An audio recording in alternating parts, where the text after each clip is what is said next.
ছোট্ট সোনারা, ঝটপট পড়তে চলে আসো। দেখো আজ আমি তোমাদের জন্য কত সুন্দর সব ছড়া নিয়ে চলে এসেছি, ইংরেজি ছড়া। চলো শুরু করি।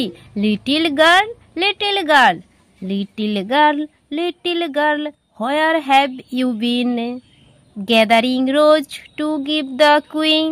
দেখো বাচ্চারা, এখানে গ্যাদারিং রোজ মানে কি বলো তো? অনেকগুলো গোলাপ ফুল ফুটে আছে এই মেয়েটির বাগানে। সে এই জন্য বাগানে গিয়ে কিছু গোলাপ ফুল তুলে এনেছে। দেখো তার হাতে দুটো গোলাপ ফুল তুলেছে। আর এখানে সেই ছোট্ট মেয়েটি কি সুন্দর সেজেছে দেখো। পায়ে মোজা পরেছে আর কি সুন্দর লাল হলুদ একটি জামা পরেছে। আর তার চুলগুলো ফিতে দিয়ে বাঁধা। দেখো বাচ্চারা, সে কি সুন্দর গোলাপ ফুল তুলছে আর আনন্দে নাচ করছে। আর তাদের বাগানে কত গোলাপ গাছ হয়ে আছে দেখো। সে রোজ সকালে এসে গোলাপ ফুল তুলে নিয়ে যায়।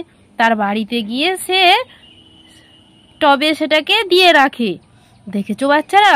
তো বাচ্চারা, তোমরা অবশ্যই ভিডিওটি লাইক এবং সাবস্ক্রাইব করে রাখো এরকম আরো নতুন নতুন ছড়ার ভিডিও পেতে। টাটা, তবে আসি। সবাই সুস্থ থেকো, ভালো থেকো।